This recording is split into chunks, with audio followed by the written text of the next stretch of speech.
This edition of The Briefing was first broadcast on Thursday, the 19th of September 2024.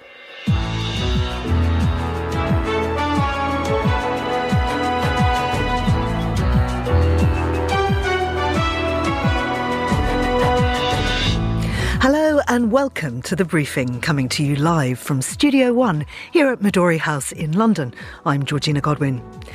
On today's programme, we'll be in Beirut for more reaction to the multiple explosions, and we'll ask what Israel means by saying it's entered a new phase in the war. We'll hear how the world may finally be taking notice of the enormous humanitarian crisis in Sudan. We'll have a roundup of transport news, and then Fernando will be here to take us on a musical journey. Where are we heading, Faye? Hello, Georgina. Today we find out more about the top songs in Sri Lanka. We'll be in Sri Lanka a little bit later on. All that right here on The Briefing with me, Georgina Godwin.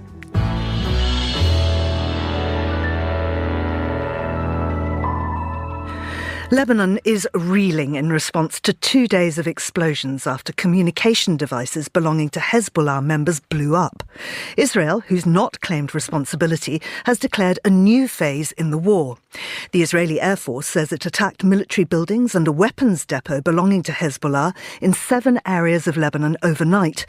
The IDF also attacked several areas in southern Lebanon with artillery fire. Israeli media reports that 5 people were injured by rockets launched from Lebanon towards Upper Galilee. Well, joining me from Beirut is Stefanie Glinski, who's a freelance journalist. Stefanie, many thanks for coming on the show today. What can we expect from Lebanon's response to the recent events and the mood on the ground there? Is there any indication of what Hezbollah might be planning to do? Everybody here is speculating what Hezbollah's response might be to the attacks over the last couple of days.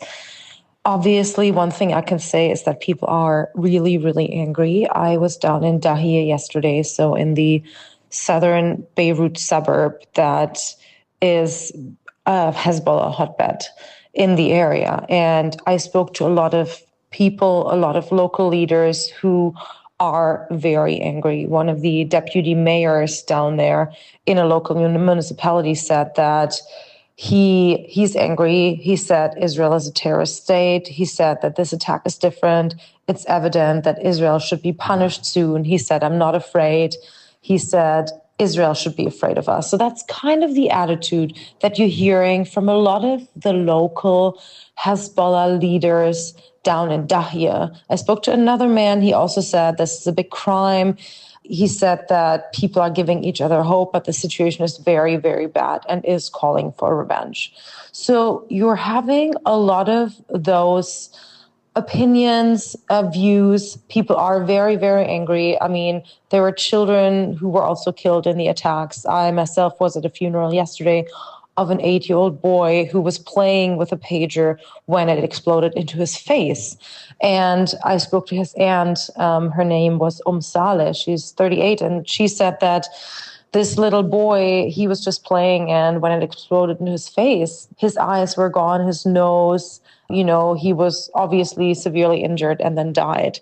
People are angry. People want revenge. That's what many people told me. But at the same time, they also don't want war.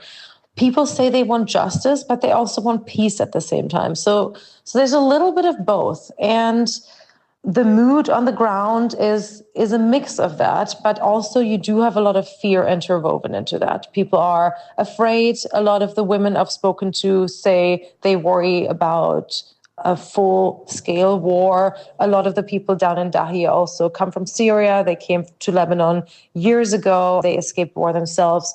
Now they're finding themselves again in a place where war is a real possibility, they say. So it's very, very scary. And I think it's a mix between wanting revenge and anger, but at the same time, and more than anything, people just want peace and they just want their quiet lives. Now, the Israeli Defense Minister, Yoav Gallant, says his country was at the start of a new phase in the war. What's the response there? How are people interpreting it and preparing for whatever it may be? People here are closely watching what is being said in Israel, of course. And the attacks over the last days were not interpreted as a provocation, but a full-on escalation. People at the same time also say that Lebanon has already been at war. I mean, entire towns in the south of the country are destroyed.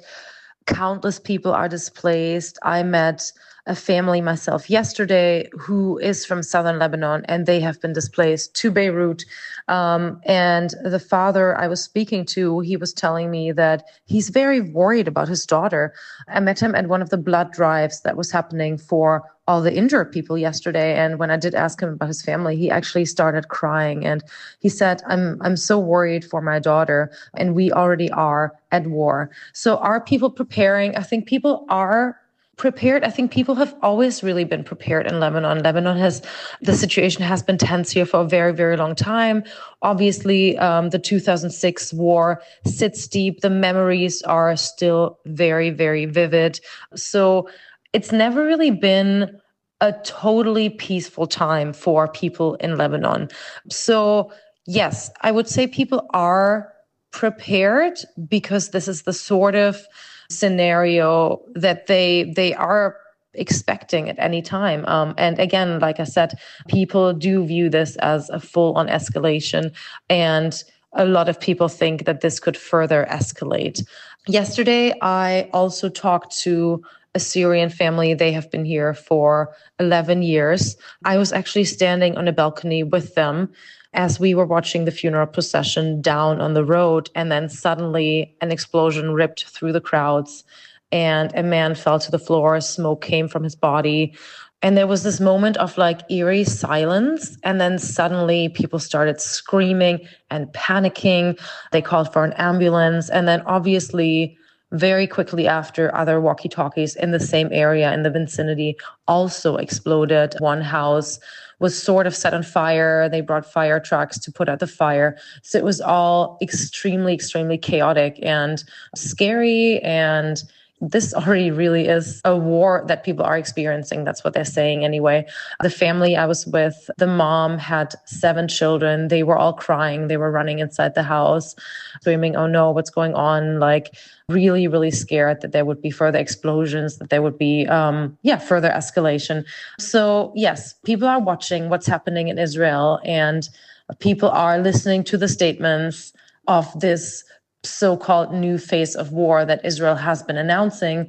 And yes, it's a mix between fear, of course, but at the same time, people are ready, as they have always been in Lebanon. They are living in a country that's long been at war, very, very scary. And at the same time, you have this mix between people wanting peace, but there's also a large number of people say, this calls for revenge. We do want revenge. This attack was horrible and it needs revenge. Thank you, Steph. That was Stefanie Glinski. Now we join Victor Chikar, who is a senior analyst at Control Risks. He joins us from Cairo. Victor, Cairo is the centre of ceasefire talks. Can you bring us up to speed? Yes, so Blinken arrived in Cairo for the continuation of the ceasefire talks. Needless to say, or perhaps it's worth emphasizing, that those ceasefire talks have been at pretty much a standstill since the killing of Ismail Haniyeh, the former leader for the movement Hamas. And Blinken himself, well, as he arrived in Cairo, flagged that he had few expectations for the latest round to succeed and coalesce into something material. Who's participating in the talks? Blinken is meeting with the Egyptians in Cairo at this very moment. I'm not aware of several delegations on top of that having joined. We had a previous round of negotiations that took place in Doha last week, out of which no particular agreement came out. And obviously, the Egyptian delegation is the key contact that has access to Hamas, as it is based in Gaza. But this actor is obviously staying in Gaza and unable to travel to Cairo. And how have the events in Lebanon and also Gallant's comments about a new phase in the war influenced the negotiations? What's been the reaction there? I think probably one of the clearest indications or the clearest consequence of the latest events in Lebanon are an obvious intent to expand the hostilities to include confrontation of actors hostile to Israel, including outside of Gaza and specifically Hezbollah to the north, Lebanon.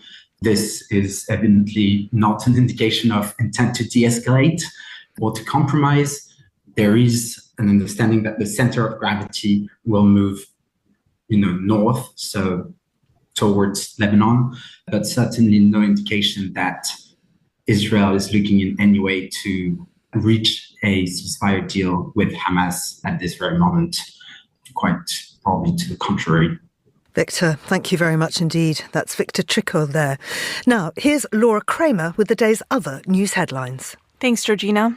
The U.S. Federal Reserve has cut interest rates by 0.5 point on Wednesday, a larger move than previously anticipated. The decision marks the central bank's first cut in more than 4 years, signaling the beginning of an easing cycle just 6 weeks before the presidential election.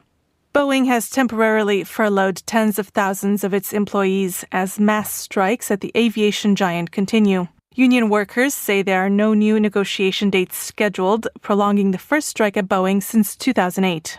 And Sri Lankans are heading to the polls to vote for a new president in a tightly contested election this weekend. The outcome will determine the country's path to economic recovery after a massive crash in 2022 and the disbursement of a €2.5 million IMF program. Those are the day's headlines. Back to you, Georgina. Thank you, Laura. Sudan has been in conflict since April 2023 when fighting erupted between the Sudanese Armed Forces, the SAF, and the Rapid Support Forces, the RSF, after a coup attempt aimed at disrupting the transition to civilian government after decades of Islamist-backed military rule. The war has caused a man-made humanitarian crisis, which estimates that 150,000 people have been killed and 9 million displaced. Agricultural production has faltered and food insecurity and famine are widely prevalent. The UN estimates 24 million people now need humanitarian assistance. Well, Tara O'Connor is the founder and executive director of Africa Risk Consulting, a Pan-African consulting company, and a frequent contributor here to Monocle Radio. Tara, welcome back to the show. Are we finally seeing more diplomatic engagement with the crisis in Sudan? Yes, it's early days, yes, but yes, we are seeing greater diplomatic engagement. Particularly, I think we've seen US President Joe Biden this week issuing a statement and in particularly condemning the RSF's continued attack on an eastern important town in Darfur.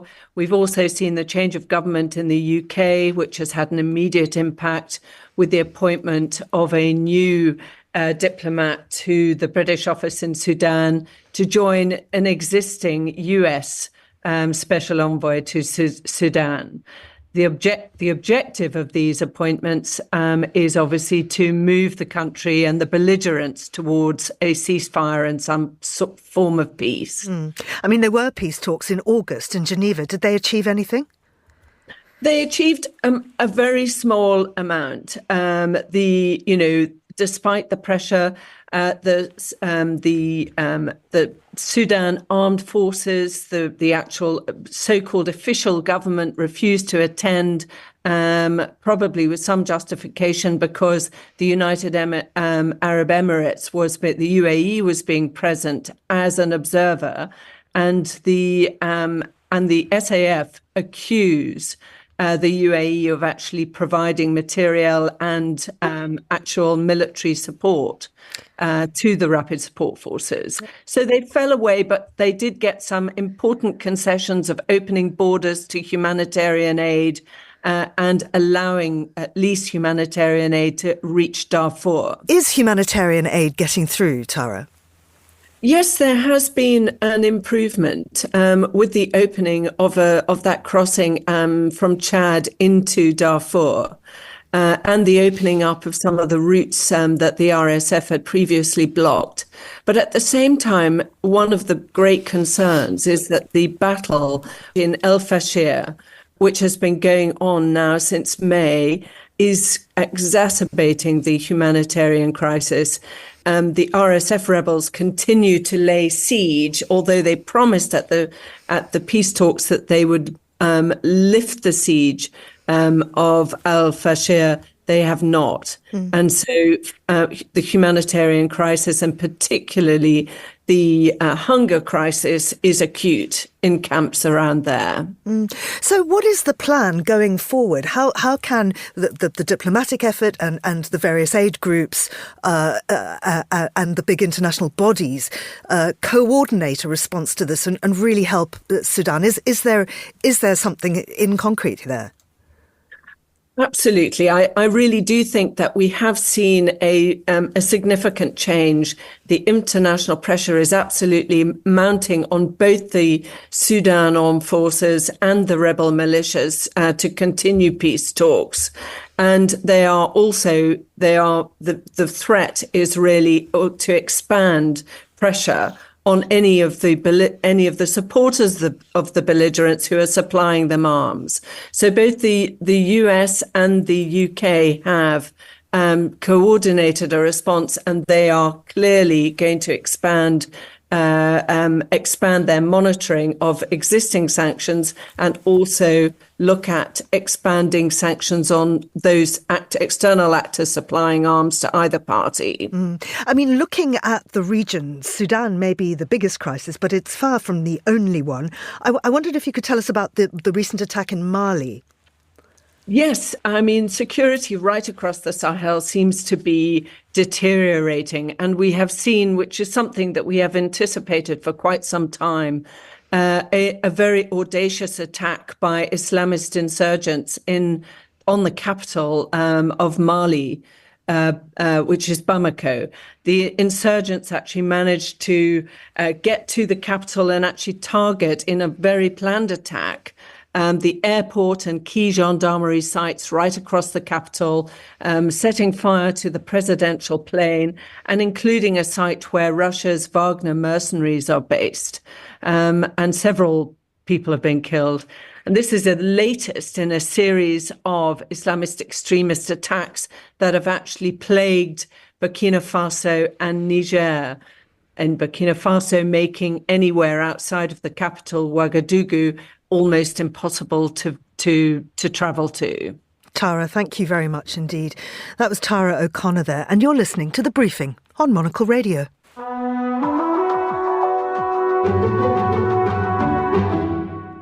You're back with The Briefing on Monocle Radio, and I'm joined now by Barbara Machado, who's energy, environment and transport journalist at Euroact TV. So, Barbara, a big welcome to you. Thanks very much for coming on the show. Could we start by having a look at the current situation of Europe's automotive industry? So this week started with protests on Monday in Brussels, where thousands of workers marched through Brussels streets to protest against potential layoffs in the local Audi Brussels plant.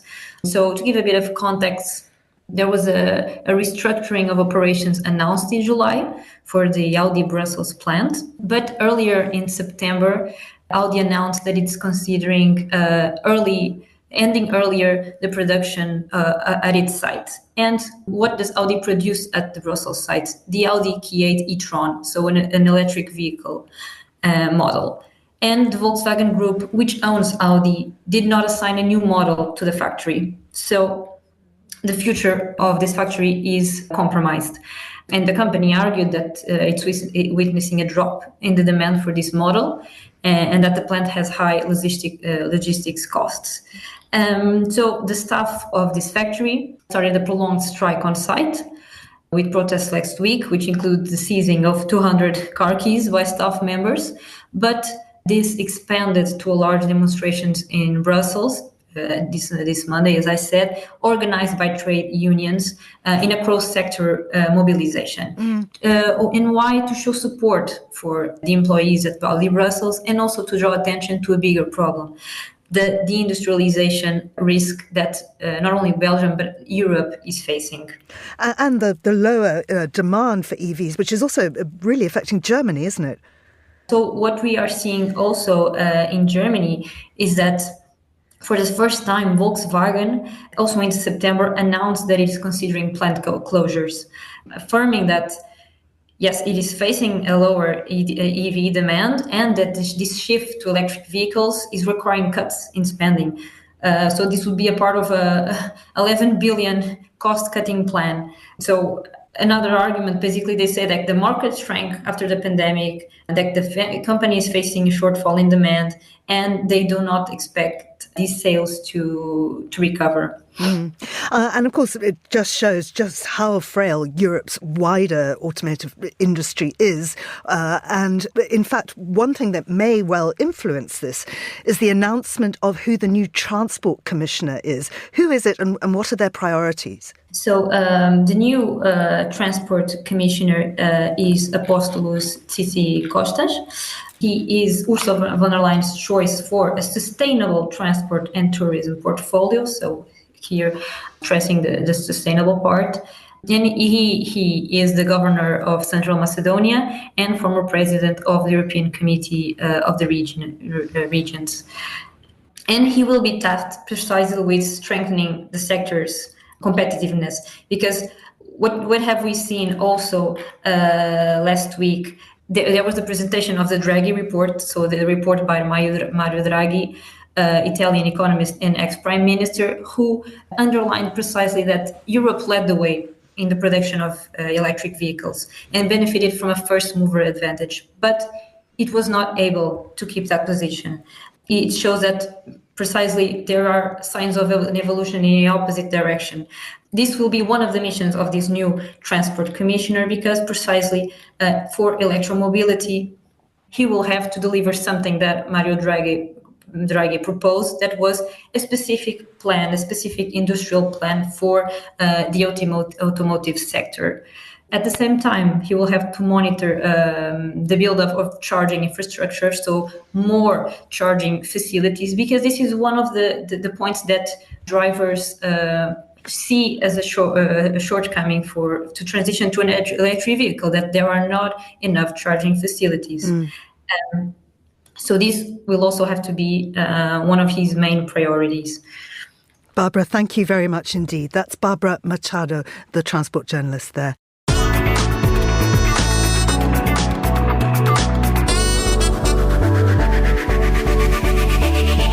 You're listening to The Briefing on Monocle Radio, and now something I have been looking forward to all morning. Fernando, you're going to take us on a musical journey to Sri Lanka. Yes, and I'm very excited. I've done Sri Lanka in the past, but it's been a while. All I can say, there's one song there that I love it very much. Perhaps not number 5, but listen, I'm not going to criticize number 5. She's a child, okay? But great voice. This song that we're going to hear it now is the soundtrack of a Sri Lankan film that is actually aimed at kids. It's called Rosa Kale Apiyan. But shall we have a listen? This is the great Akshay Chamudi with Chiki Chiki Bam Bam. Let's have a listen.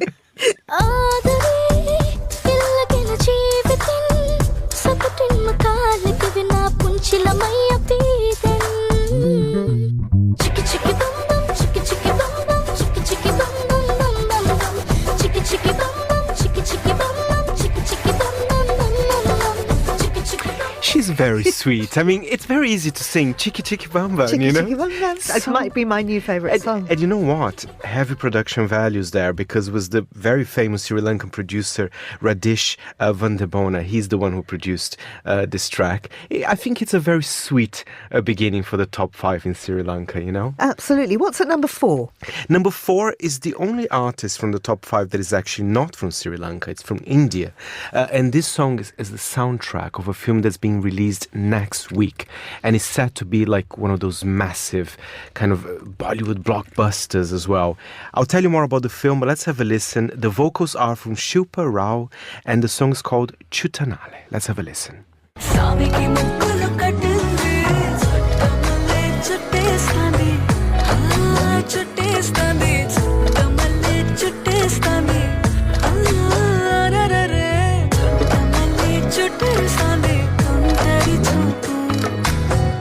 What I like about, especially because the film is an action saga, what I love about it, they have all those scenes, the car chasing, it's about a man looking for revenge for his people, but they don't forget people also like pop music. So there's always like a dance scene. I love that. And it sounded quite cinematic, didn't it, that piece of music? Very cinematic and extremely popular, Georgina. It is one of the top 10 most streamed tracks right now in the whole world. Wow. That's huge. That's huge. Number 3. Number 3, that's an odd one. Of course, I don't understand very much the language, but his name is Piat Rajapakasi. The song is kind of a ballad, very gentle, but I'll tell you, he's dressed very fun in the video. I'll tell you a bit more, but let's have a listen. The song's called Sidivi. Si devi mama, si devi mama, si devi mama no behelya, hariya hinsaka no me patiya, nagare kelo bane, munga hinsaka nane, harikara dare mawa dakala, si devi mama, si devi mama. How's your knowledge of the Sinhala language, Georgina? So, as you know, I've just been on Google Translate trying to translate some Sinhala for me. And I'm afraid I don't understand it, the writing, because it's come up obviously in a different kind of script. And I was all ready to say hello in Sinhala, but it's not going to happen. Although I think it might sound something like Ayobovan. But any listeners who speak Sinhala, do feel free to correct me. No, and I did use Google Translate on this track in particular. As I said, it is a little bit silly. So I basically said, more women, I have a queen. I came here to keep them happy. But the funny thing about the video, he's wearing like a crocodile mask. And there's a lot of kind of women are dancing around him. I didn't understand the crocodile mask. I tried my best. So if we have any Sri Lankan listeners, tell me more about this mask. That sounds fascinating. I think I have to see this. You should see this. Yeah. Absolutely. And the next one. Number 2, this is a great song. There's some kind of indie components. It's very kind of chill track, a little bit of a ballad. It talks about nature, love. This is Diane Hiwaj and Jace with Ape Katanduro, which means in our story. Let's have a listen.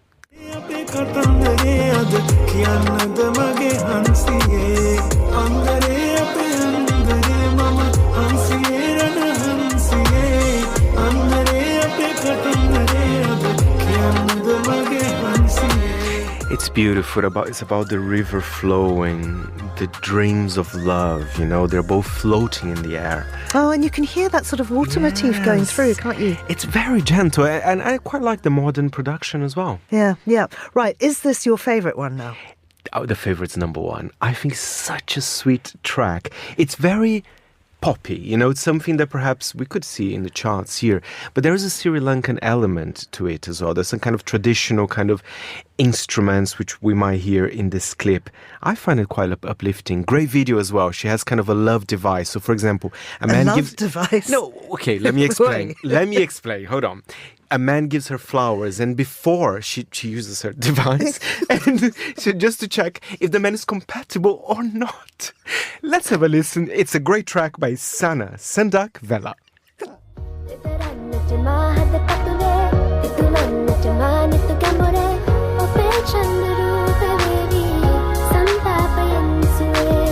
This boy is just all my mind. Sandak Vela manaram pahan karalen nolan mutumal.